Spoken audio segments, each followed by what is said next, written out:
everybody, I'm Erica. I'm JD. And welcome back to Ellis Life. Today we've hit Disney and we're going to spend some time here at Animal Kingdom. It's one of our favorite parks that not a lot of people really talk about too much. I don't feel like it gives the love that it deserves. Plus we're not here normally, it starts to get dark, so it's going to be kind of fun. Yeah, I'm excited to see it all lit up for the evening. But we're going to get on inside after we take this lovely walk through the parking lots. We've made it here to Animal Kingdom. Upon entry, they've got an awesome little photo op here to the right that you can do. There are some restrooms as soon as you come in. Over to the right over here. Then over here are some ticket windows if you need to get your tickets. Or you can just walk on through and scan your Magic Band.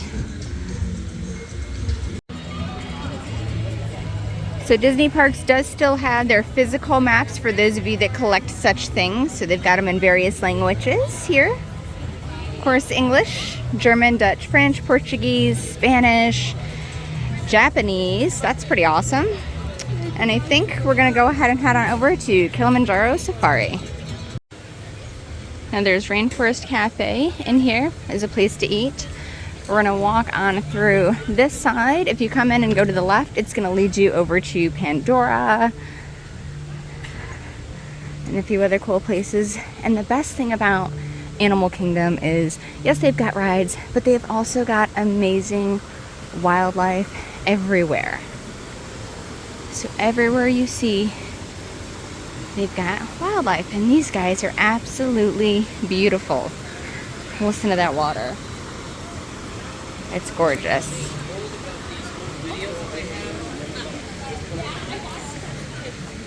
So, we're gonna make our way up here. And coming to the park is a little bit of an uphill battle. On the plus side, when you leave, you're going down. There's some beautiful waterfalls. Oh. Going underneath. Look at this. Oh, suspension bridge. It's beautiful. Yeah. Look at that. Stop stomping on the suspension bridge. Jeez. They've got tons of little alcoves like this throughout Animal Kingdom, which is great, especially if you want to get away from the crowds and all of the people. No matter which way you go, left or right when you come into the park, everybody pretty much comes in and merges right here at the Tree of Life in front of us. And they usually have Disney photographers out here taking photos. They've got various animals. What is that? It's Donald. It's Donald and Scrooge. Look who's on yet another adventure. It's Launchpad McQuack. What? With his loyal pilot and travel companion, Launchpad McQuack. We've got great timing. Birds of a feather. These two thrill seekers are on yet another epic quest, sure to produce a thrilling stunt tale. Travel on, adventurers. Scrooge with a bag of money. It's pretty awesome. Okay. We're gonna keep on moving in here. But as I was saying, before we found Scrooge and Launchpad, which was awesome because I've actually never seen them out. So that kind of made my day. Waterway Cavalcade. Ah, yes. And they've got Simba popcorn buckets you can get here. It's a beautiful Tree of Life. If you get closer to it, there you can spot all sorts of different animals, lions, tigers, bears, birds, everything. And they've still got the 50th anniversary going on, so those statues are still here. So if you've got your interactive Magic Bands, you can play the game of locating all of the statues in all of the Disney theme parks, which is kind of cool. Now when you get close to the 50th statues, your Magic Band will actually vibrate and light up for you. When you get over there, you've got to kind of wave your arm, and most of them will either do a small sing or they'll play some music. We're waiting for these folks to get done so we can have our turn. All right, so Timon, Pumbaa, and Simba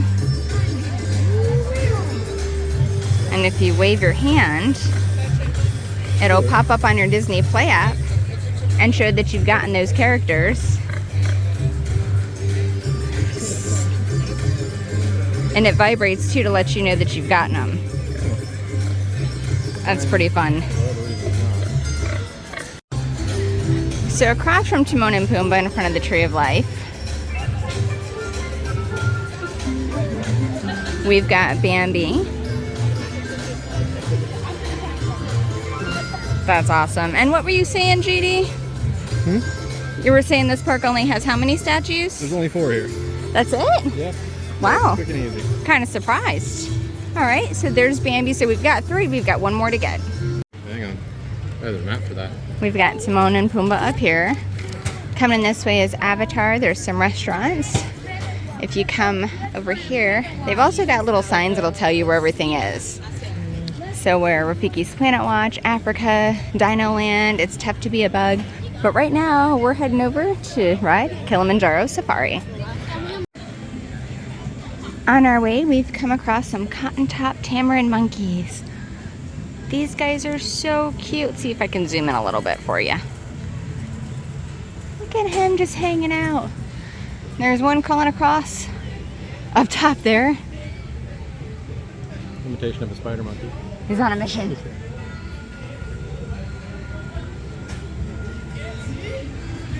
And then our little one's back over here. Coming into Africa, they've got these giant pillars to let you know exactly where you're at here at Animal Kingdom. Heading on in now. And now we've come across Mickey and Minnie! Yay! That's pretty awesome. That's some good timing today. We've gotten 2 of the cavalcade floats. All right. Let's wander on a little more. Try not to get run over by moms with strollers. It's a very busy day here.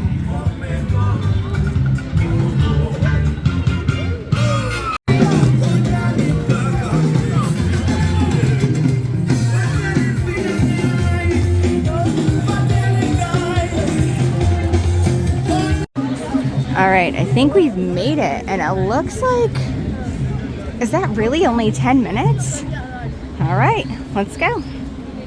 All right, journeying through the queue line. It's kind of dark in here. It's super overcast today. But as you can see, we're pretty much gonna walk right on.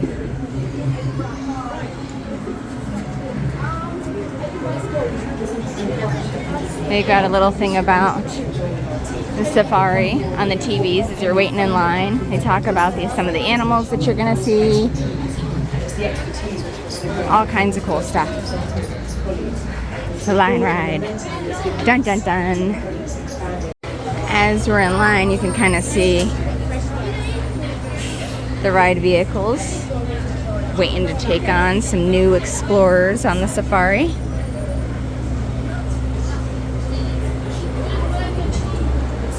And they kind of remind you to sit down, don't litter, don't feed the animals. Just kind of sit back and enjoy the experience. Thank you. Wonderful safari. And as we say here in Harambee, Karibuni, welcome aboard. Yay! All right, we managed to score front row seats. Waiting to board. Very excited. It's been a while since we've ridden this, and we're hoping that all kinds of animals are going to be out because it's not too hot. It's a little overcast, so it should be a good ride. On that right hand side, watch those hands out to be in legs. Those doors are going to come slack. Now up top, they've got a list of all the animals that you're going to potentially see on the safari. We're locked and loaded Go ahead and check above your heads. You'll see our safari and waiting to go. That's number. So identify some of those animals we hope to see out there today. I also plan on helping out with that as well. Already having quite a bit of luck on either side of the truck here. First off to our left, that feathered friend is the saddle mill stork. Saddle mill stork gets that name from that yellow saddle pattern on its beak and can stand 5 feet tall with a 9-foot wingspan. That's about the width of that canopy above our heads. And also way out there in that corner to our right, looks like they're trying to hide from us. That's the okapi. The okapi are obviously very shy and timid animals. Bongo actually grow those horns on the males and the females of their species, so the main way to tell the difference between them is by the darkness of their coats. Male bongos have darker coats, and those coats will only get darker with age. A little bit more visible there, also with those stripes, that grayish-brownish color, are the greater kudu. Now the greater kudu can stand 55 inches at the shoulder, and in contrast to those bongo friends, they only grow their horns on the males of their species. So I guess you could say the females kudu without them. Alright, friends, looks like we're headed out of the Littlest Prairie Forest now, and we're headed into the Safi River. As we enter the Safi River, be sure to keep an eye out for any hippos we might see. Though hippos are pretty hard to see because they can hold their breath for up to 8 minutes underwater. Now, a group of hippos is known as a float. The leader of the float is decided by who has the biggest mouth. Pretty unconventional form of government, but sure. Not having much luck with those hippos just yet here, but on this shoreline and on this island, we are getting to see some pink-backed pelicans. Now, the pink-backed pelican get a pinkish color in their feathers during their mating seasons, and they're one of the only types of pelican to nest within the trees. So, unfortunately, they are great victims to deforestation. Looks like we got another pool coming up here on our left, another opportunity to spot some of those hippos. The hippos can open their mouths up to 4 feet wide, and the incisors inside of their mouths can grow to be around 18 inches long. That's about the length from the tip of your middle finger all the way down to your elbow. Those long incisors help hippos to chew hundreds of pounds of vegetation each day, which, as I'm sure you can imagine, results in quite a bit of waste. You can usually smell a hippo, or you can see one. Fish will follow those hippos around and eat that waste, and then carnivorous birds, just like those pink-backed pelicans we met, will follow those fish around and eat those fish. So it's sort of like hippos have a little ecosystem following them around at all times. Contrary to popular belief, hippos can swim, they just don't really like to. Instead, they prefer to walk along the riverbed. Can't blame them for that. Alrighty, friends, judging by the noise this bridge is making underneath that truck ahead of us, it's going to be a pretty rickety one, so we're going to be extra careful as we approach. Nobody panic, but it does look like just beneath the bridge we have some Nile crocodiles. So once again, we're going to be extra careful here. Those Nile crocodiles can grow to be around 18 feet long. It's as long as a giraffe is. And now as we head into the savannah, we can learn it is also called the grasslands, which tells us a lot about the animals that live here. Most of them are grazers, which means they get most, if not all, of their nutrients from the grass they eat.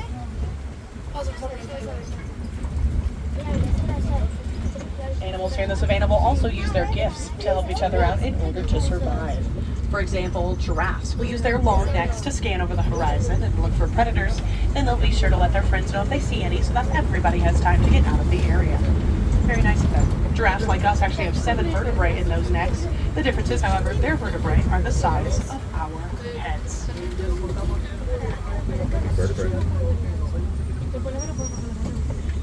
Perfect. Speaking of spotting some predators coming out around that cave there, we're seeing some African wild dogs, also known as the painted dog. We'll be getting a closer look in just a moment here. Now, I know these friends look super soft and cuddly, but do not underestimate them. The painted dogs are notoriously good hunters. They are so good at hunting, in fact, that they almost hunted lions to the point of extinction.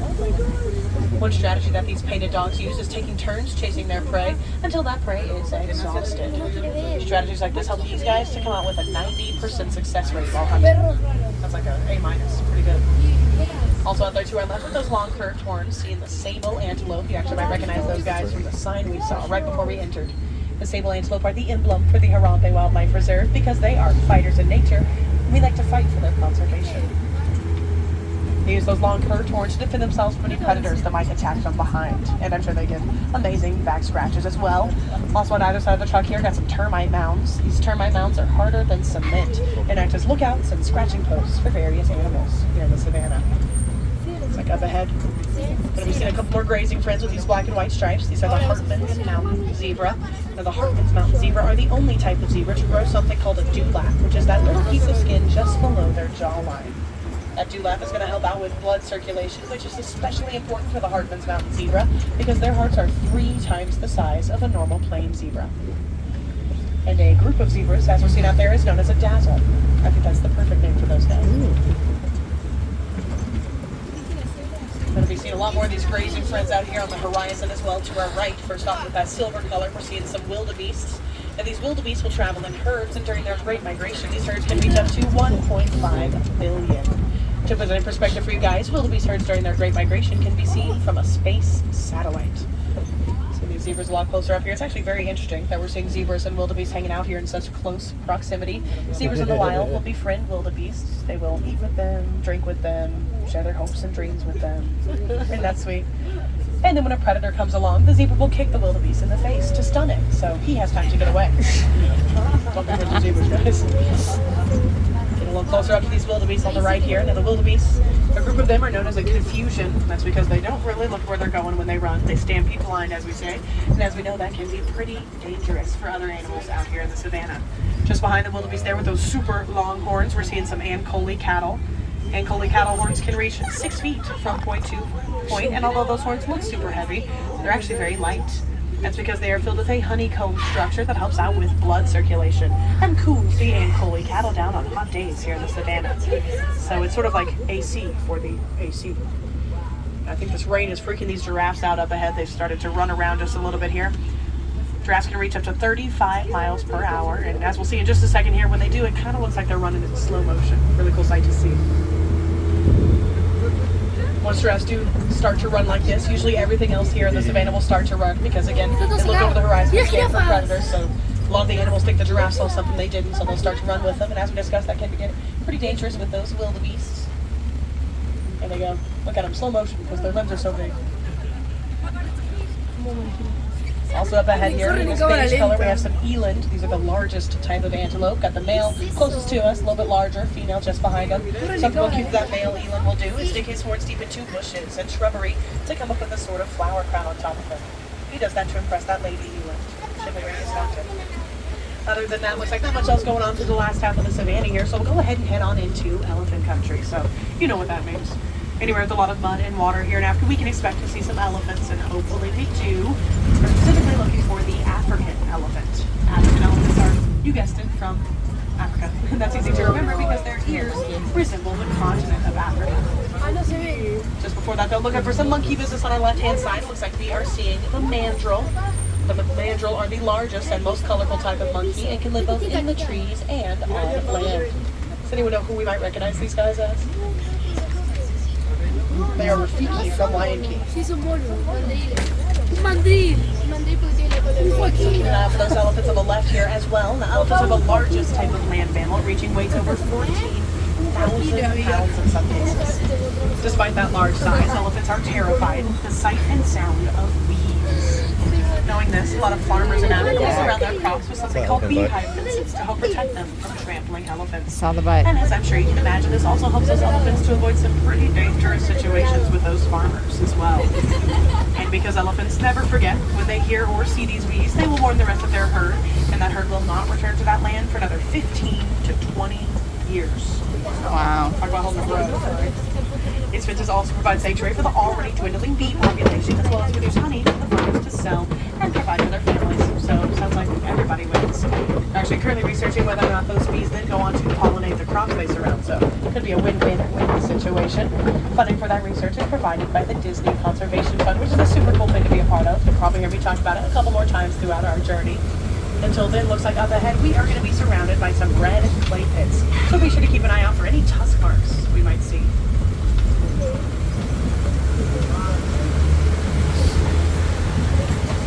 We're seeing some pretty deep ones there on the right, as well as some pretty big footprints on either side of the truck in the mud there. So it does appear that elephants have been here. This doesn't come as much of a surprise, though. Red clay is an elephant's favorite snack. That's because it's loaded down with a ton of healthy vitamins, and it's super yummy. If you ever see elephants traveling in a herd, it's very safe to assume that those elephants are female. That's because female elephants kick the males out of the herd at the age of 15, and those males travel alone for the rest of their lives. Now, that doesn't mean those males don't get together for a boys' night every once in a while. However, when they do, it does get pretty territorial. So, of course, they don't do it often. Elephants are just like us humans in a lot of ways. They use their trunks to grab food and water from the ground and bring it to their mouths because their necks are too short to do so, just like these are arms. They also use those trunks to throw that mud and water onto their backs to act as a protective layer between the harsh sun and their sensitive skin, just like we use sunscreen. And a little bit closer to those Ankole cattle on the right there as well. Looks like we're going to be seeing some of these elephants hanging out near the water here. Now, one way that elephants help their friends out here in the savannah is by digging their tusks deep into the ground during drought seasons to access the water supply beneath the surface.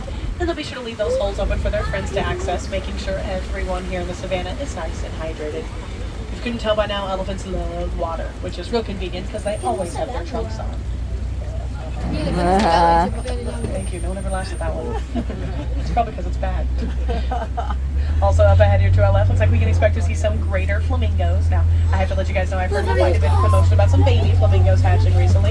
So as we approach here, we're going to be looking for any yellow eggs or little gray fluff balls. Actually, closest to us in the water here with that orange tag on its leg, we're seeing one of those younger ones. Not so little anymore, but still younger. Also one getting fed on the island there, directly to the left of that shrubbery. As we can see, flamingos will start off with that grayish color, and then that grayness is going to fade with age. We as humans do the opposite, of course. Flamingos will get that beautiful pink color from the beta-carotene in the shrimp they eat. Knowing this, a lot of fishermen in Africa will use the pinkness of the flamingos on the shore to gauge how much shrimp is in the water before heading out on their boats. Flamingos also have an amazing filtration system in their beaks, so when they pluck that shrimp out of the water, they have a sort of strainer in their mouths that drains the water, so they just eat the shrimp. Alrighty friends, looks like we're now headed back into the savannah, and we're already seeing quite a bit of mud pits, which is going to make this the perfect spot for some white rhinos to hang out. White rhinos love to roll around in mud pits because it creates a layer between the sun and their skin, keeps insects away, and it's fun. White rhinos are very social creatures, so you'll usually see them hanging out in a group. A group of rhinos is known as a crash. That's because rhinos do not have the best eyesight, so they tend to crash into things quite a bit. However, where a rhino lacks in eyesight, it makes up for in hearing. A rhino's hearing is impeccable. Hopefully we'll see some of those friends actually get a little deeper into the grasslands here. Until then, I'm going to need some help on our left spotting some cheetahs. Now, cheetahs are notoriously hard to see during the day because they are daytime hunters. So, of course, we're getting a great view of one way back there in the back. Instantly proving me wrong. That's all right. Opposite of a problem, I guess. Now, these cheetahs can reach speeds up to 60 miles per hour, but they can only do so for a short amount of time, making them sprinters rather than runners. Cheetahs have all developed that black stripe beneath their eyes to help reflect the sun. So it's sort of like they grew their own sunglasses. Very cool of them. Now, all of the cheetahs on our reserve today are female, so it's sort of like we got our own cheetah girls out here. And they are, in fact, sisters. The song was right. Yeah, together. A group of cheetahs, as we saw out there, is known as a coalition, also a pretty cool group name. And cheetahs, like our house cats, actually meow instead of roaring. And they purr. Oh, perfect. Speaking of roaring, this big rock formation up ahead of us is called a kopie, which is where lions like to hang out. Lions love the elevation of kopies because they can watch over their entire pride of the top. Male lions have a mane that acts as a protective helmet while he stays back and protects the pride. While that male stays back and protects, the female lions or lionesses will go out to do all of the hunting. Female lions do this hunting at nighttime because at night a lion's eyesight is 7 times what a human's is during the day.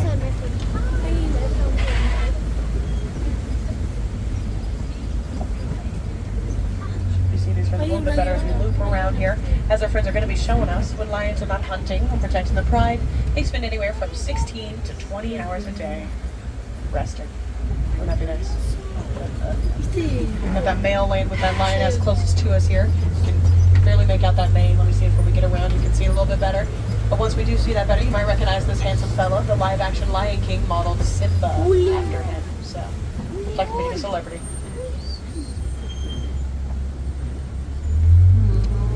Last lioness. Those lionesses are also sisters, just like those cheetahs.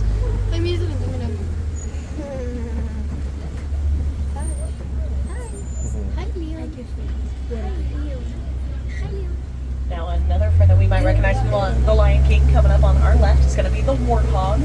All these holes in the ground we're going to see are warthog burrows. Warthogs will use their tusks to build these burrows, and they even borrow burrows from other animals sometimes. Got some just over their left-hand shoulders in the bushes there. The warthogs will actually use these burrows backwards to show off those tusks and seem more intimidating even while they sleep. Now I know we might recognize those warthogs as Pumbaa. However, Pumbaa in Swahili means foolish, so definitely wouldn't call them that to their faces. Got a couple of ostriches coming up here on our right as well. Now it's kind of hard to tell with their wet feathers, but we know these ostriches are female because of those beautiful gray feathers. Males have black and white. Ostriches are the largest type of bird, so they cannot fly, but they can reach speeds up to 45 miles per hour. And our truck tops out around 8. So those ladies would definitely beat us in a race if they wanted to. We also know that we're dealing with some lady ostriches because just over our right-hand shoulders of the brush line here, kind of on this path, we're going to be seeing a nest of ostrich eggs. Ostrich will lay those eggs in communities and take turns babysitting, or I guess in situations like this where they feel safe enough, they can go ahead and leave those eggs unattended. That's all right though, ostrich eggs are super strong. They can hold the weight of an adult male without cracking. Alrighty, friends, well, thank you guys for an amazing safari. You guys were awesome, and we saw a ton of animals out here today, especially given our rainy circumstances. Man, rain in Africa, we should write a song about that. It looks like our safari is sadly coming to an end, but before we leave, the warden asked us to check in on their Nigerian dwarf goats. Nigerian dwarf goats are crucial for remote village life. They offer dairy, a hearty meat source, and as you can see coming up here to our left, they don't take that much room. I'll take shelter under that awning there. These guys are also very social creatures. They do a lot of running and jumping and obviously climbing, and that all helps these guys to mature physically and socially. If you'd like to see these friends a little bit closer up, be sure to check out Rafiki's Planet Watch. Rafiki's Planet Watch is a train. It'll take you over to our conservation station, and there you get to pet and cuddle with some farmyard animals, just like those guys. Alright guys, so Kilimanjaro Safari as always was such a good time. There were tons of animals out. Can we stop for a minute and talk about the timing though? We just got to the park. There was only a 17% chance of rain. I guess that 17% of area it was going to rain was right here. Yeah. Because we actually missed all of the rain while we were on the ride. We got off and it's dry. It's perfect. It was very, very lucky. So Yes. Kilimanjaro was amazing. I Yep. definitely recommend it when it's overcast. You do get more animal activity, which was nice. Yeah. But Great commentary too. yes. She was awesome. She reminded me of like The Jungle Cruise. Jungle Cruise on land. Yeah. So I love a pun. So that was amazing. But we're going to go and we're going to check out Rafiki's Planet Watch over here. Because we haven't done that yet. So let's go. All right, our train is a-coming. There's a 5-minute wait.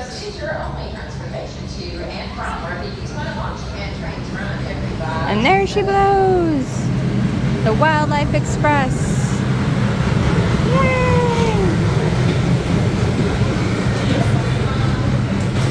They've already got our luggage up top and packed for us. Mixed with the last train. There's my bike. There's my bicycle right there. It's me and JD's bikes. Perfect. All right, getting ready to get on. All right, we're pulling out of the train, and this is kind of neat. It's forward facing. Hopefully we'll get to see some animals. Ugh. Welcome aboard the Wildlife Express with service to... So the train actually takes you to a trail. It's got like a little animal interactive spot. It's super pretty. It's giant cutout of animals here. They do have restrooms over here. We're gonna go see what's inside though. We've never done this. This is new for us. Other than the restrooms. What's inside? We're gonna find out. As JD opens the door.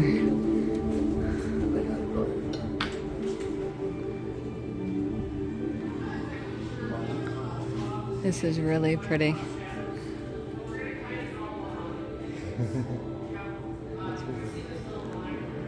Wow. Oh, that's an exit. Show over there. Okay, so they do like a little show. Yeah. It's pretty. So inside here they do an educational presentation. There are some restrooms in here as well, but we're gonna head back outside. It's gotten a little chilly, so we've got our hoodies on. Oh, look. And as usual, souvenir coins. Found in the wild. Thank you. All right, and they've got their animation. Oh, it's for the animation. That's what that was. So it's their animation experience. That's pretty awesome. I love the music over here. It's very calm and serene. And I think over here, okay, so there's more. There's more stuff going on. Okay. I believe we've reached the kids zone. This is like, I mean, let's face it, it's a theme park. It's all the kids zone. But it looks like they've got like a little petting area set up. Yep, they do. They've got some animals back here that's set up as a petting zoo. They've also got drink machines and snack machines here too, as well as a battery charger for your phone. So you can go on in, wash your hands, and say hello to the animals. So over here they've got some animals you can get a little up close and personal with.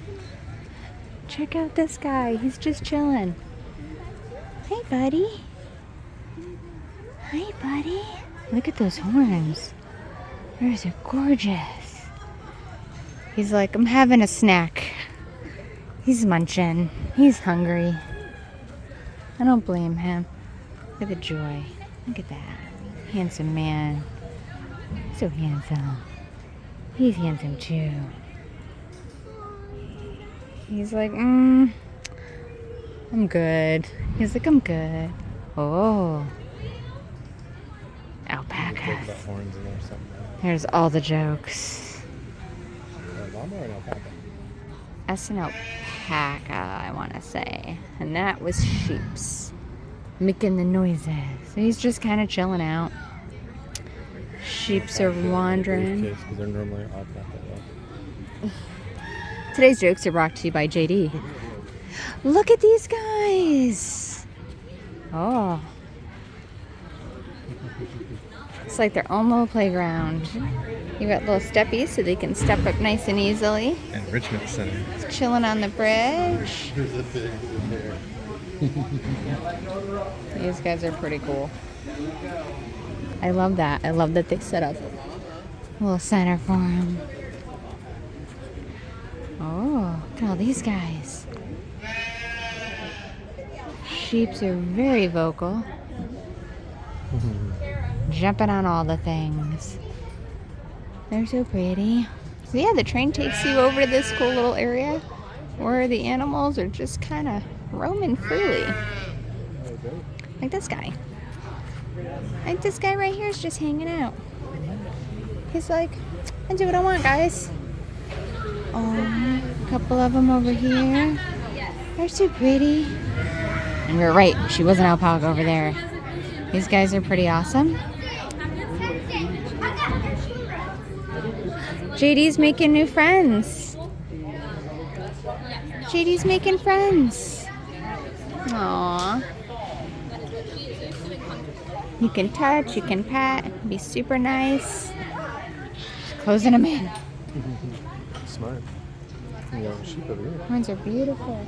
Well, hello, sweet pea. Hello. You came to say hi? He's just munching. Munching onto something. These guys are looking rather horny. Look behind you. Well, hello. There's a giant pig. I did not expect him. JD making friends with all the animals. Petting the piggies. He's a snorting away. I love him. He's very vocal. See, not just for the kids. Everybody wants to pet the pig. You can hear him growling a little bit. Not really growling, but just kind of grunting. Just talking. Making piggy noises. And once you're done, you got a hand washing station so you can wash your hands after you've petted all the animals. Washing his hands, getting all the animal stank off him. Try not to touch that. Oh. It wasn't on my hands either, so somebody dropped it. So afterwards they've got this hand washing station set up and a dryer so you can wash and dry your hands once you're done petting the animals. Alright, we're heading inside now. It's a little warmer in here. They've got some educational stuff set up. Does that go when it's... Wait a minute. It's a little tracker for the shark.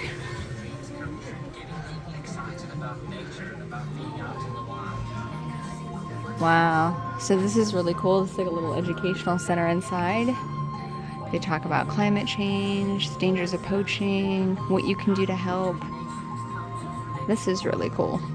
I like this.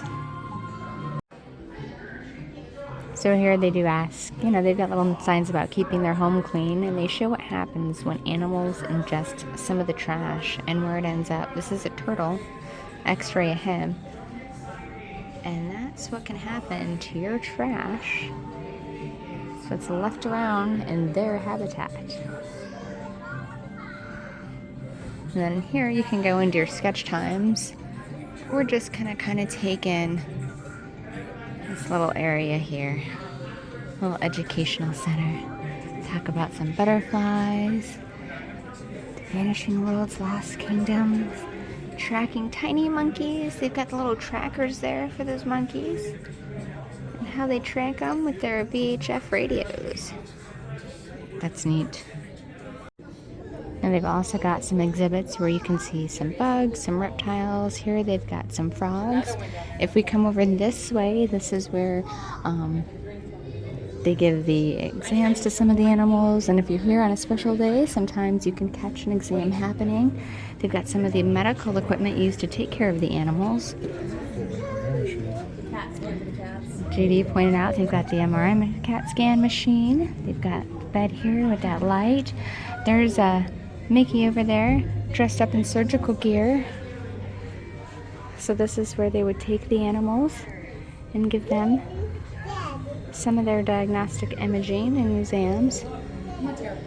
That's really neat. And then they've got a little science center over here.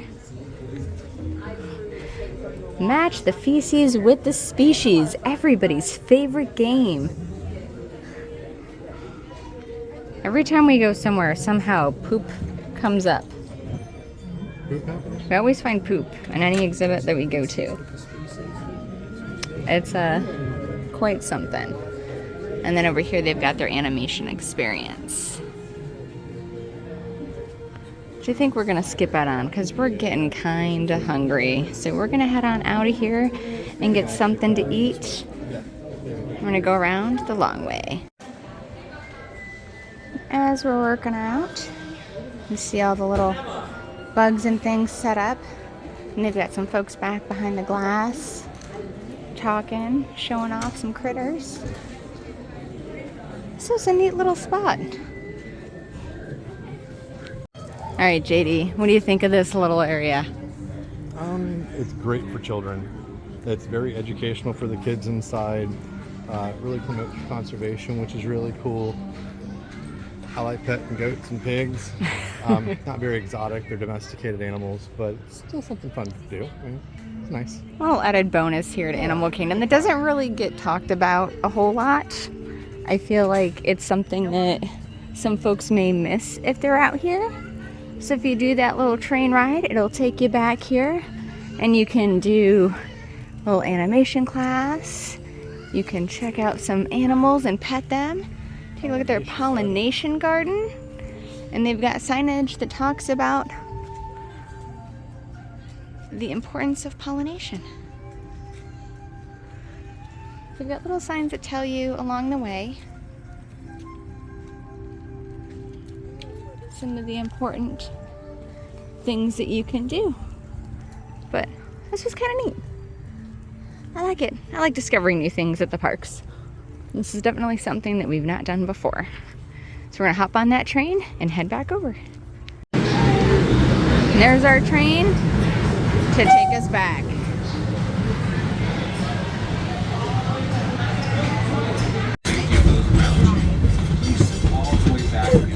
All right, we're heading back. Remain seated until the train comes to a complete stop. We made it. Back to Harambe. Go well, and remember, preserving the magic of nature begins with you. We've made it over to Pandora, and we're gonna get something to eat here at Satu'li Canteen. And let me show you guys. So they do mobile order. So you can place your order there, and let's take a look at the menu real quick. We've eaten here before and have enjoyed it. Let's see if it's still just as good. All right, so we're in Satu'li Canteen. I got the shrimp bowl with rice and beans and their cream sauce. What did you get? I got the chicken and beef over noodles with the white sauce. Ooh. The creamy herb sauce. Nice. We're gonna dive in, but let me just kind of show you guys a quick look above. All right, time to grub. So Pandora is definitely one of my favorite parts here at Animal Kingdom. It is just gorgeous. Night is starting to fall. The plants are slowly starting to illuminate. Absolutely gorgeous.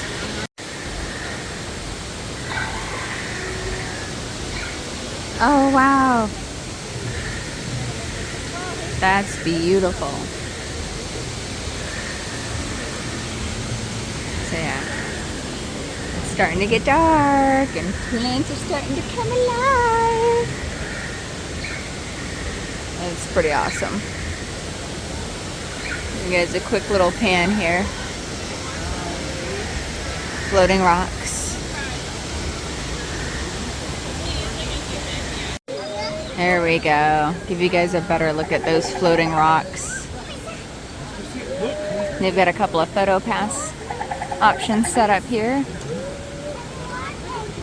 But that's really awesome. And the sky behind it, oh, it's gorgeous.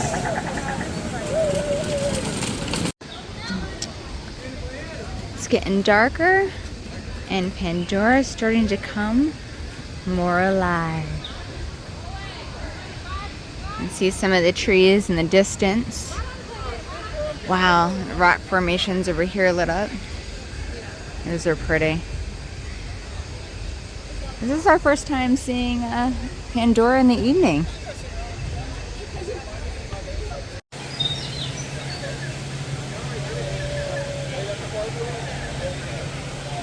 It's really pretty. The camera really does not do it justice at all.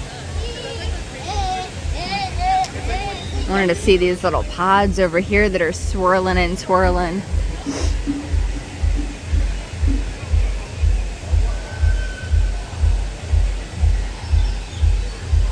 Those are really pretty.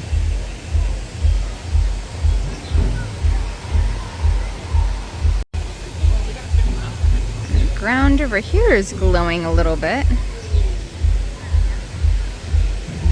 as it gets darker and darker here on Pandora.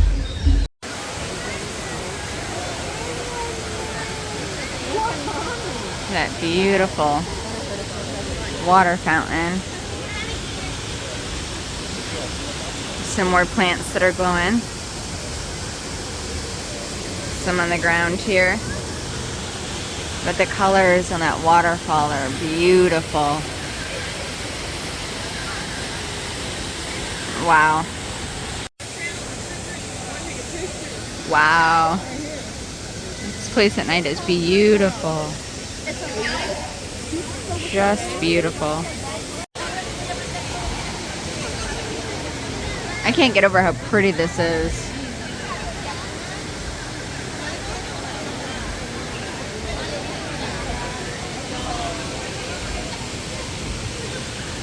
Oh, she's flashing. That's gorgeous. Wow. In some of the areas, the grounds even glow. Look how pretty this is. It's beautiful.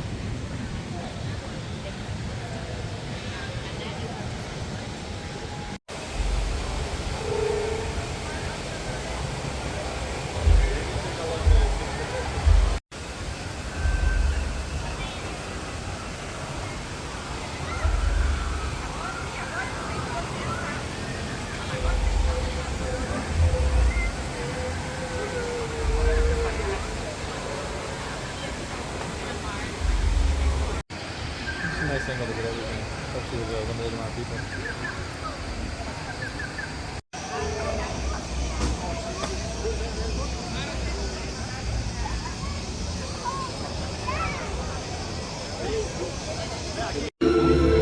We made it in time for the show.